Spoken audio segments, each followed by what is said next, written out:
Good morning, everyone.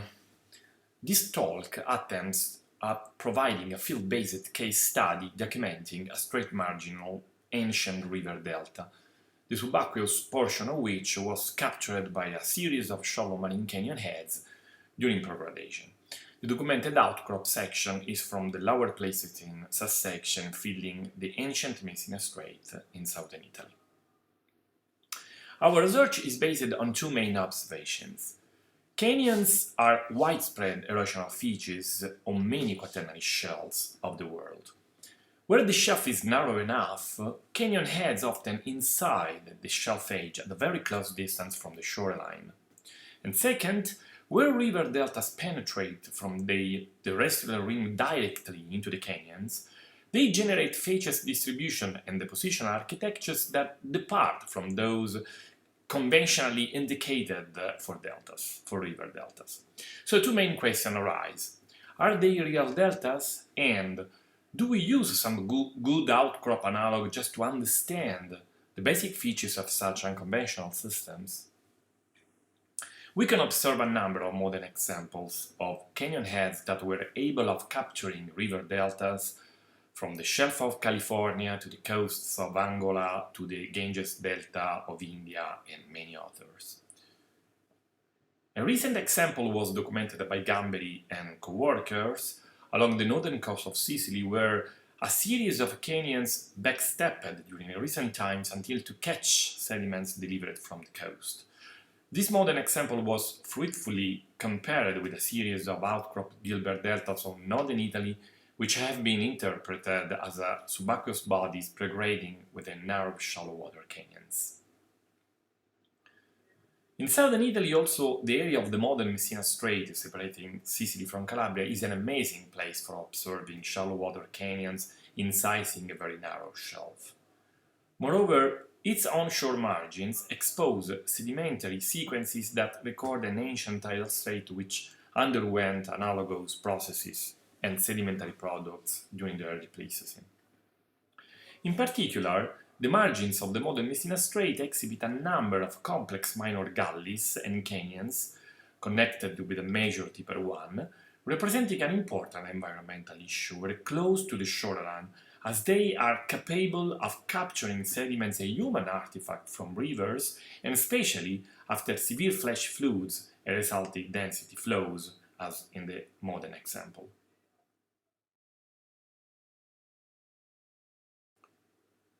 Our field area is located in the northeastern margin of the modern Messina Strait. A series of hills, separated by canyons, expose intervals of the lower Pleistocene Strait margin subsection, where a number of deep and strike-oriented stratigraphic sections can be observed.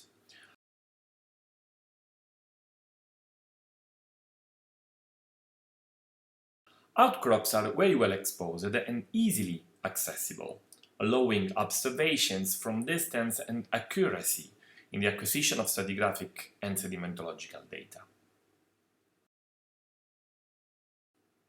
The straight margin subsection includes two main stratigraphic units, bounded landwards by a major normal fault, which was active during the sedimentation. These units, indicated here with the letter symbols A and B, include sedimentary facies interpreted as the product of the progradation of straight margin proximal delta coarse-grained deposits, evolving upwards into delta front tidal mixed siliciclastic bioclastic sandstone deposits, respectively. They are separated by a number of discontinuities of different hierarchical order and sequence stratigraphic importance.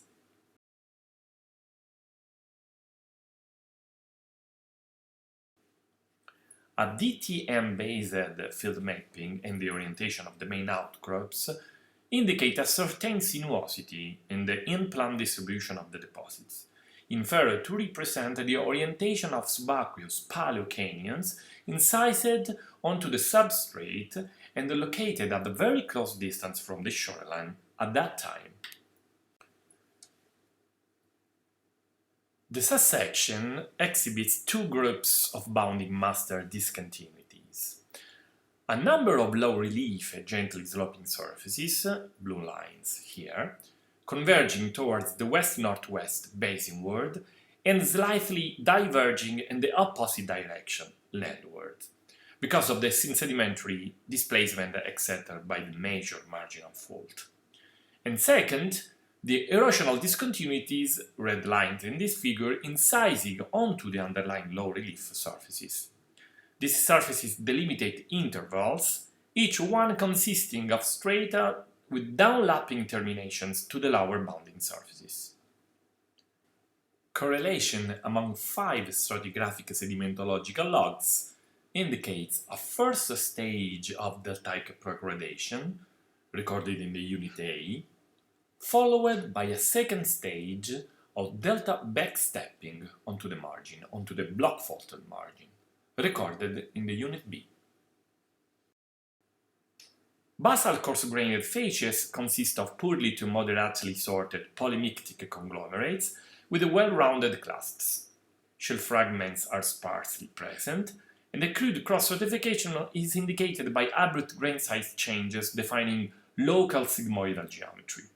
Pembli sandstone occur over a highly irregular erosional surfaces that scours into the conglomerates, with incisions up to 2 to 3 meters deep. Also, angular pebble-sized and cobble-sized granite breccia occurs. These deposits lie in direct contact with the basement with a chaotic glass-supported textures. A poorly defined cross-stratification is present together with mollusk and bryozoan fragments. These facies is often interbedded and overlain by cross-stratified mixed arenites. One of the most characteristic elements visible in the Unit A is the recurrent presence of irregular erosional surfaces, bounding landwards, migrating foresets, comprised in the pebbly sandstone facies. Scour and fill geometry scoop landwards and backstep up deep the depositional profile. Individual sand bodies are separated by deep scours that produce recurrent sequences or sets of fining upward beds, often capped at the top by tidal mixed arenites belonging to the overlying Unit B. Unit B overlies the underlying Unit A through a sharp erosional discontinuity, representing a major transgressive surface. Beds consist of 1 to 2 meter thick tabular and tuff cross strata, organized into bed sets up to 7 meter thick and separated by flat discontinuities representing minor floating surfaces. Sediments are mixed siliciclastic bioclastic arenites, including a variety of sedimentary structures such as compound cross-stratification, reactivation surfaces, nip spring tidal bundles, and well-segregated siliciclastic and bioclastic laminae, indicating semi-diurnal tidal modulated changes of the competence of subaqueous currents.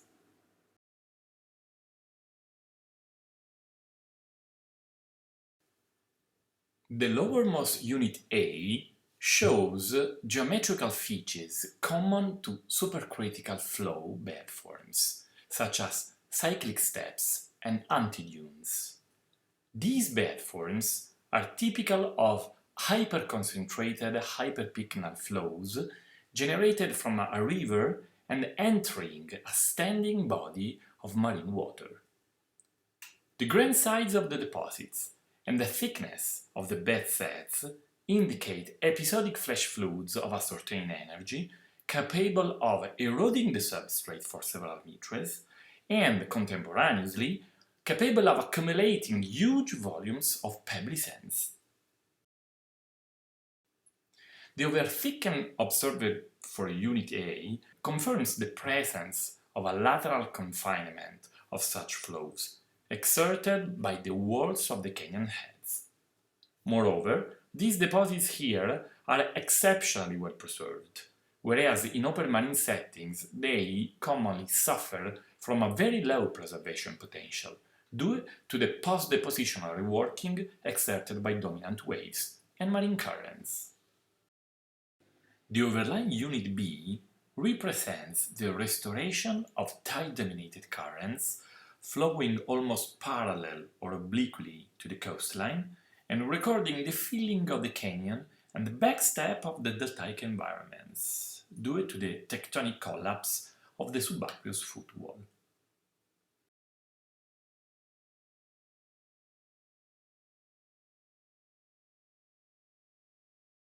In conventional unconfined delta settings, sediments are distributed radially with respect to the delta progradational axis. A well-developed delta front or delta platform may develop with the accumulation of coarser sediments, whereas finer-grained sediments are transferred distally to the prodelta area. Accordingly, cross-sectional strike-oriented clinoforms advance basinwards in absence of obstacles or lateral constrictions. In the documented canyon head delta, no well-developed delta front deposits occur. The prodelta fines are absent, as they were probably transferred farther basinwards through the canyons. No well-defined clinoform architectures have been observed, probably because their genesis was inhibited from the lateral constriction, and this hampers the recognition of top-set, foreset, and bottom-set geometries, and reduce the ability to identify genetically related depositional sub-environments common to deltas. The main conclusions of this work are listed here. Just to answer to the two major questions asked at the beginning of this presentation, we can say that river deltas may be considered as such when they penetrate into subaqueous shallow marine canyons, as the major characteristic element of fluvial sediment transfer to the basin is maintained, although with very diverse conditions and specific processes like hydraulic jumps and related morphosedimentary features. The reconstruction presented in this study does not pretend to represent a model, as it has been based on the observation of just one single outcrop case study, but it wants to promote more attention in the understanding of similar depositional systems in the modern setting, where an even larger attention against risks is needed. Thank you very much for your attention.